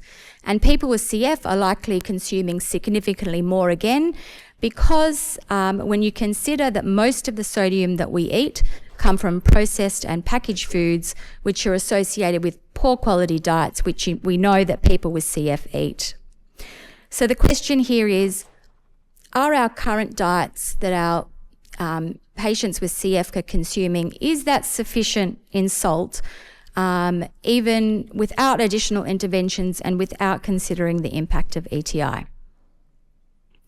ETI is obviously more than likely going to reduce the need for sodium in some people because there'll be less sodium lost through sweat and less sodium lost through the GI tract. However, there is zero evidence. There are no studies that look at sodium status on any modulator that I could find. I would welcome if somebody knows of a study. Which really raises the point, are we measuring this in clinical practice? I'm not sure that we are. What we do have is we have evidence of a large downward shift in sweat chloride, and this study by Zemanek showed that over 3,000 people with CF, half of which were on ETI, 26% of them had a drop in sweat chloride to within the normal range, 80% below the diagnostic CF range. However, importantly, there was a lot of variability among individuals, even with the same genotype. And in fact, all genotypes with at least one F508 allele had individuals in the CF diagnostic range. Yet again, this is why objective measures of sodium status are so important. So FENA is the gold standard for measuring salt. It's not an easy measure to do because it requires paired blood and urine samples.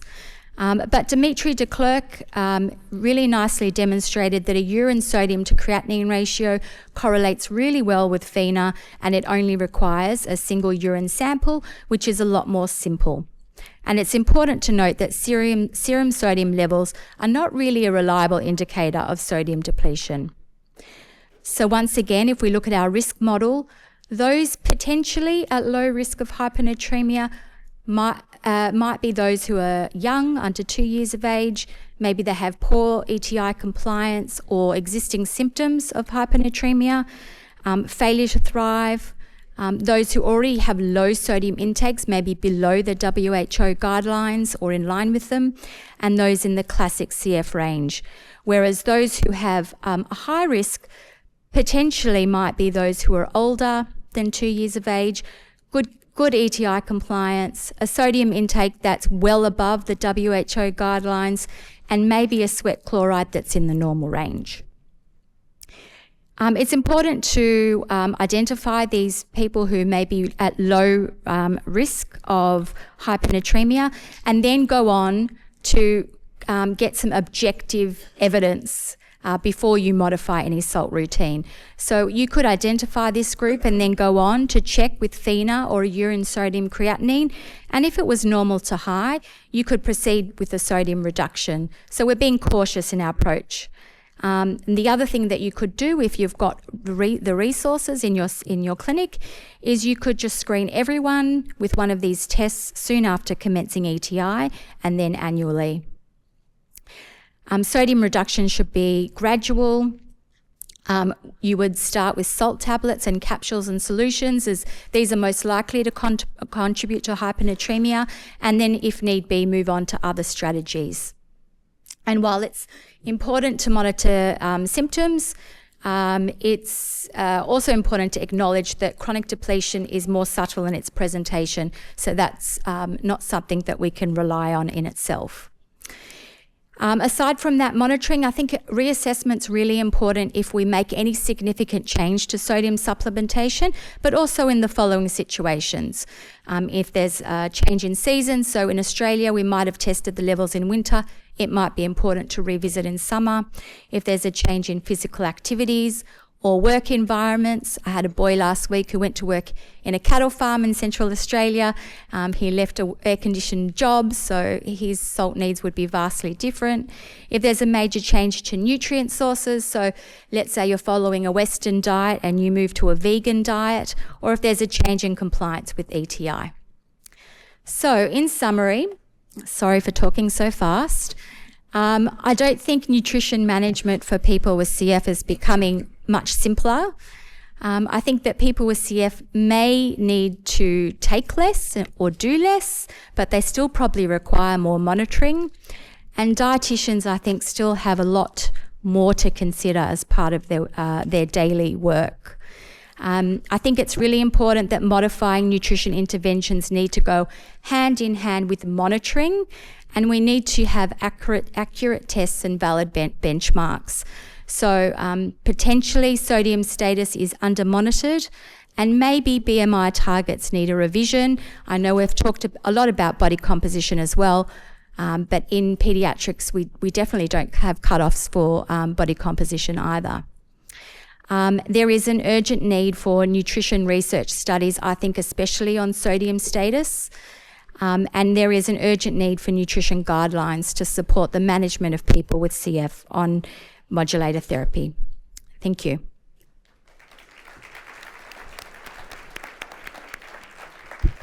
Thank you, Tamara. Open to floors and the question. Any questions on the floor? So we have one question on the online app. So I have not me. So there's a patient with CF liver disease and chronically low vitamin A despite high levels of supplementation. How would you recommend monitoring for potential toxicity? And is toxicity possible with high doses even though low serum levels? That might be a better question for you, Keith. What we would normally do with low levels is we would also check their zinc status as well as retinol binding protein, because both of those are cofactors needed for vitamin A, so that could be something that you would do first. But in short, no, I think that vitamin A levels are a poor indication of liver stores. Keith, does one of the gastroenterologists want to add anything else? But I guess it's the best we've got. That's the problem. Yeah. No, I agree with you. Yeah, the cirrhosis affects your inability to actually mobilize the vitamin A and to store it. And so often when you have end-stage liver disease, you have to give super high doses of vitamin A, but your risk of toxicity is extremely low. So just... Thank you. In cirrhosis, yeah. Okay. Yep. Earlier on, yep. We have another question from the app. It's sort of a comment and question. CF vitamins are mostly beta-carotene, and I think this is referring to the American products. Okay. Most of our formulations here are 88% beta-carotene versus preformed vitamin A, yet we are still seeing a high retinol level on ETI. Any reconciling that? Yeah, that it's puzzling, and I actually just don't think we know what's happening yet. I just think it's early, and I mean, because obviously beta carotene has a pretty good way of it being able to you absorb what you need and you don't absorb what you don't need. So it's good that your preparations here are mainly beta carotene, because in Australia and Europe it's not the case. All I would say is that maybe it's 88% beta carotene, that small part of retinol is maybe they don't need that at all either. Yeah, and I mean, I think we probably are moving towards needing a CF multivitamin that doesn't have vitamin A in it. So we need to have that as an option as well, so as we avoid having to go down the path of needing all these single vitamin supplementations, which is just becoming a little bit more difficult. I see Dr. Stallings has a question, and maybe while you're asking, we can have the rest of our members come up to begin the panel discussion. Excellent. I think we really now know we don't know what's going on with vitamin A. Yeah. And I think it's not a one-off, all of the things you described. There are methods using stable isotopes that we have used in some sickle cell studies and other settings. But I do think it's important that we figure this out. It was completely unexpected. And as we're saying with liver disease, and the talk about how much more liver disease we're going to have with the obesity and with the effective therapy, we need to get good projects proposed and to go to the next level of technology. Not liver biopsy, but if anybody's doing a liver biopsy, it would be good and just to start to see that, because there are all sorts of things with the transport factors with the liver stores. So I think we have to start almost from scratch now with vitamin A. Yeah. We were in a position of really, when Asim's study was done and there was a good bit of deficiency in the US, we thought it was because we had moved to too much beta carotene. And if any of the company representatives are here, this really does go to looking carefully at the formulations. But I don't think we have the data. We don't know what's going on with vitamin A.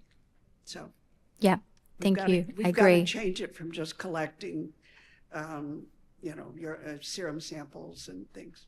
Yeah. Great. Thank you. Thank you. I think that's a really important point. Thank you, Dr. Stallings.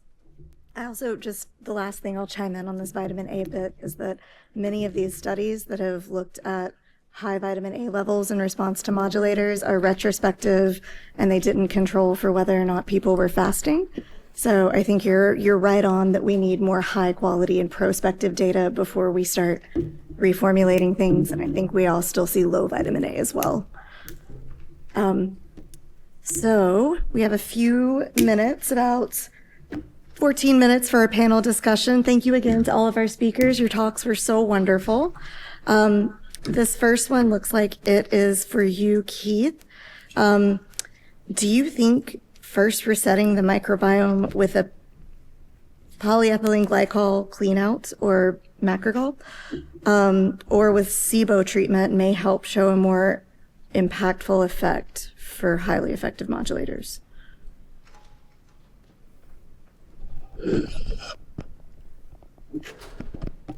So firstly, I don't think there's any studies looking at the use of a PEG cleanout. However, if you look at the animal model studies, actually there have been studies that shown actually with using PEG washouts in the CF mice, you could actually change the dysbiosis and also reduce inflammation in the mice, in the CF mice. So it's certainly something of interest, I guess, that no one's done. So I guess the other comment is, before we get too fixated with changing the microbiome, right, you do need to treat the human. So I guess it needs to be indicated as well clinically before you subject someone to undertake that, just for the pure reason of changing the microbiome, which will be transient. So we know people who undergo colonoscopy preps, they have a transient alteration in the microbiome that lasts about 2 weeks, and then it goes back to baseline.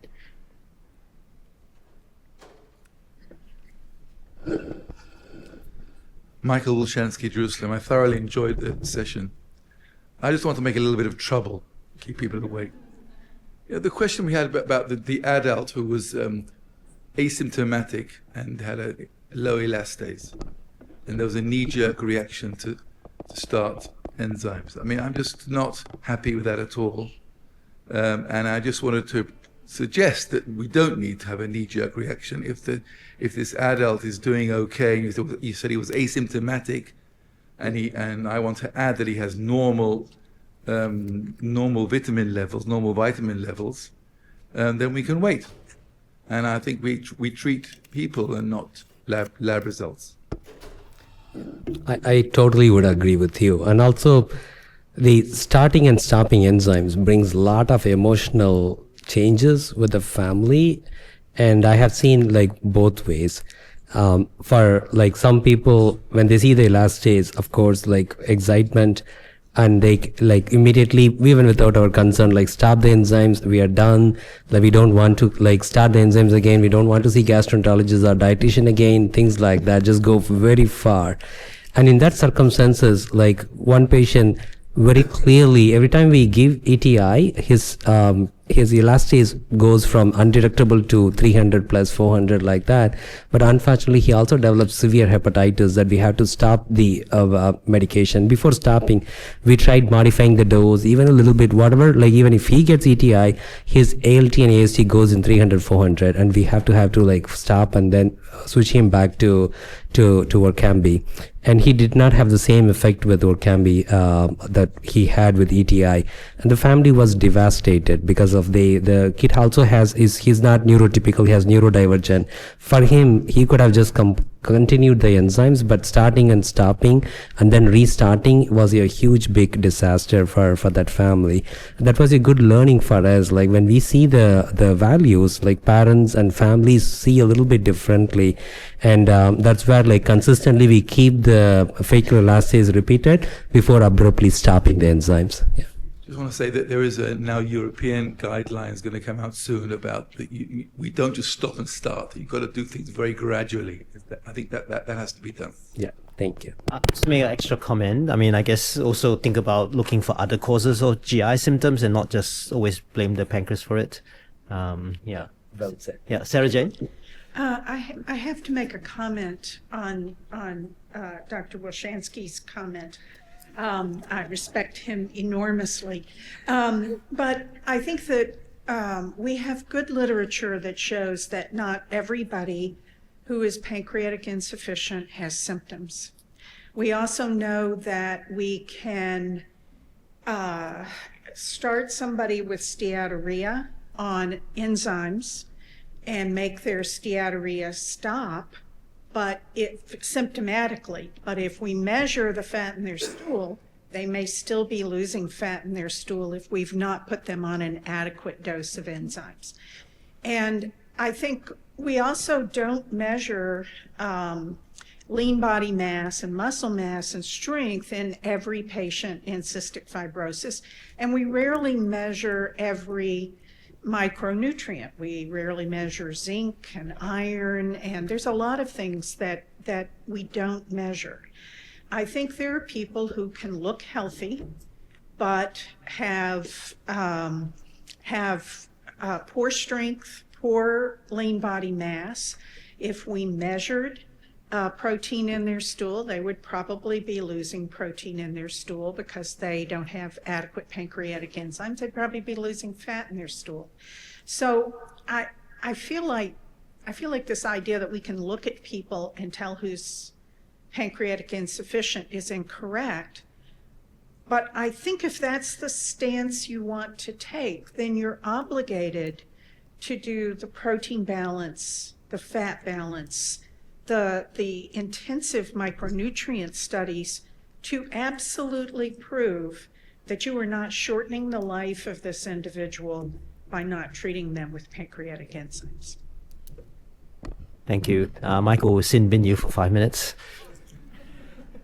Can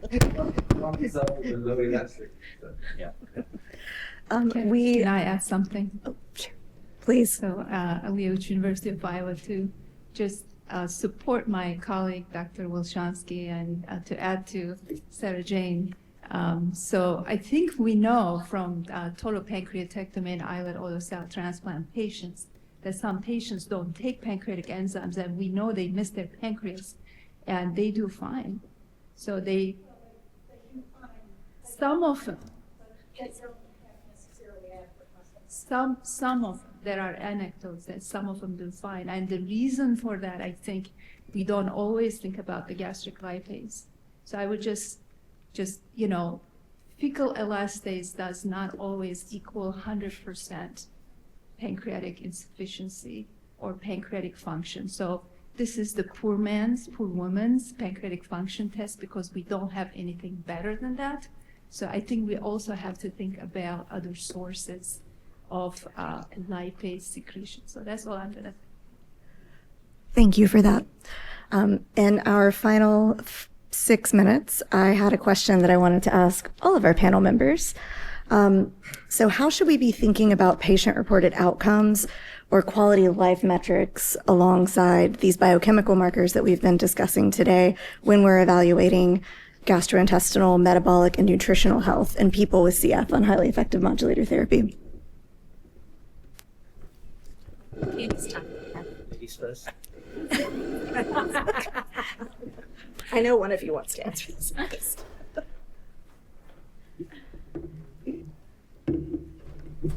Thanks.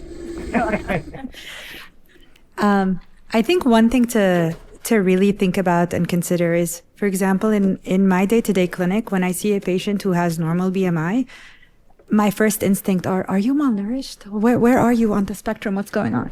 And so the biggest highlight is that obesity is so prevalent, and it's gonna is very pervasive, and it's gonna start showing up in persons with CF. So if we want to really study patient-related outcomes, we have to think about how does that translate to patients with CF, and how can we advance their quality of life. They're living longer, they're living better, and now they're facing more issues, and we're discovering more evidence, and we need to make sure that they have access to everything else that any other patient has access to, and I think that's key. I think the next wave of studies should really focus on who, how much, when, and how to address this in these patients. Yeah, so I think I guess the setup of your individual CF center also makes a difference, right? So I think we know that GI symptoms are one of the more highly complained issues affecting the CF population, but sometimes can be felt to be under-recognized. So it really depends on the individual CF center, whether you have access to a gastroenterologist as part of the integrated part of the CF clinic that can help to screen for these issues, or some centers, for example, in Australia, it's quite uncommon to rare to have a dedicated CF gastroenterologist. So I think as part of that, potentially as part of the annual review process or standards of care process, to have some sort of a PROM related that covers GI issues, just like we're similar to mental health related PROMs. So I think that probably needs to be considered as standard practice, particularly in centers where there's lacking in resource. Yeah, I agree with both. And then in the past, we used to categorize like based on guidelines, like pancreatic insufficient, sufficient, things like that. More than before, I think it's more like a individualized, personalized approach is needed in all aspects. We still have, like, not all our patients are eligible for modulators. Not everyone tolerates it, or there are a lot of other side effects, or due to some reasons, people are not able to continue it. So kind of like, just rather than, it's more individualized approach in all aspects related to GI and nutrition to kind of improve the best outcomes. Samara, wrap us up in the last 2 minutes with your thoughts. I agree with everything that's been said. I mean, I think that patient-reported outcomes, or having a standardized way to collect that information, is useful because it's also a voice for the patient. And Keith and I did a study on GI services in Australia, and the feedback we got a lot of the time was no one really even asks them about their GI symptoms, and they didn't know there was such a thing as a GI gastroenterologist. And these are some of the comments that we were getting. And so having standardized ways of capturing the patient voice is that step towards more of giving them a voice and co-designing services that meets their needs. Thank you for that. I know everyone wants to get to the plenary, so I'm pleased to announce that we're ending 1 minute early, unless there's anything else. Thank you all for being with us today. Thank you to Dr. Keith Uwe for co-moderating, and to Dr. Sankaraman, Tamara Katz, and Sarah Hassan for being our speakers.